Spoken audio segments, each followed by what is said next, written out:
Hello મિત્રો મંદિરે વડીલો બધા બેઠા હોય ત્યારે અલગ મલકની વાતો થતી હોય. એક બેનની વાત હતી કે ઘરમાં સંતાનો એવું કહે કે આપણે કંઈ કામ ના કરવું જોઈએ, આપણે બધું કરાવી લેવું જોઈએ. જો આપણે જાતે જ કામ કરવું હોય તો પછી આ સુખ સગવડના સાધનોની તો કોઈ કિંમત નથી.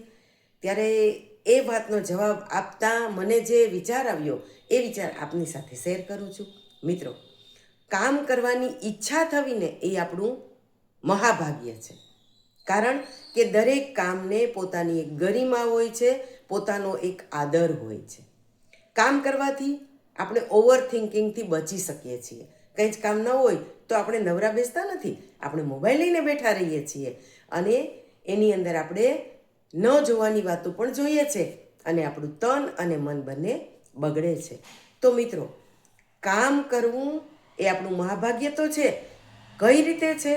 તો કે કામ કરવાથી આપણને થાક લાગે અને કોઈ પણ કામ એ નાનું હોય, મોટું હોય, વ્યવહારિક હોય, વ્યવસાયિક હોય, સામાજિક હોય, અંગત હોય, એ સૂક્ષ્મ હોય કે સ્થૂળ હોય, પણ કામ કરવાથી આપણને થાક લાગે અને એ થાક આપણને નિરાંતની નીંદર આપે અને એ નીંદર આપણા તન અને મનને તંદુરસ્ત બનાવે, પાવરફુલ બનાવે, આપણને પોઝિટિવ બનાવે.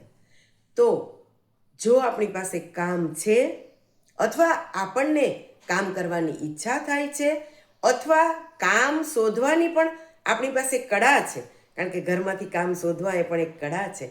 જો એ બધું આપણી પાસે છે અને આપણે કામ કરવા માટે સક્ષમ છીએ તો આપણા જેવું નસીબદાર બીજું કોઈ નથી. આપણી ઉપર ઈશ્વરના પૂરેપૂરા આશીર્વાદ છે. મિત્રો, આપણા વડીલો કહેતા કે જ્યાં સુધી શરીર ચાલે, હાથ પગ ચાલે, ત્યાં સુધી આપણે કામ કરવું જોઈએ. મિત્રો, આપણે આખરે તો એક સામાજિક પ્રાણી છીએ અને કોઈ પણ પ્રાણીને તમે ક્યારેય સતત બેઠેલું નહીં જુઓ, સિવાય કે એ ઇન્જર્ડ હોય કે એની પરિસ્થિતિ એવી હોય તો આપણે પણ સતત ચાલતા રહીએ, હાથ પગ હલાવતા રહીએ, મગજને પણ ચલાવતા રહીએ અને સુંદર મજાના કામ કરતા રહીએ તો ખરેખર આપણી તંદુરસ્તી તો વધશે, પણ આપણા બધાના જીવનમાં ક્યાંક ને ક્યાંક દુઃખ, તકલીફો, આઘાત છે, એનાથી પણ આપણે બચી શકીશું. આપણી અંદર નેગેટિવ વિચારો નહીં આવે. જ્યારે આપણે ફ્રી બેઠા હશું ત્યારે અનેક પ્રકારના વિચારો આપણા પર હુમલો કરતા હશે. આ આવું છે, આ આવું છે, આણે આમ કીધું, બધું યાદ રાખીને આપણે આખી એક કેસેટ ગોઠવતા રહીએ છીએ. પણ જ્યારે આપણા હાથ પગ ચાલશે ત્યારે આ બંધ થઈ જશે અને આપણી તન અને મનની તંદુરસ્તી જળવાશે.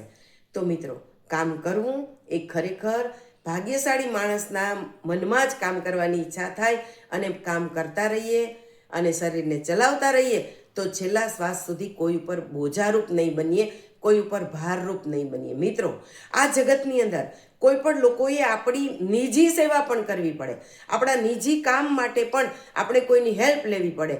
એનાથી બીજું મોટું કોઈ દુઃખ છે જ નહીં.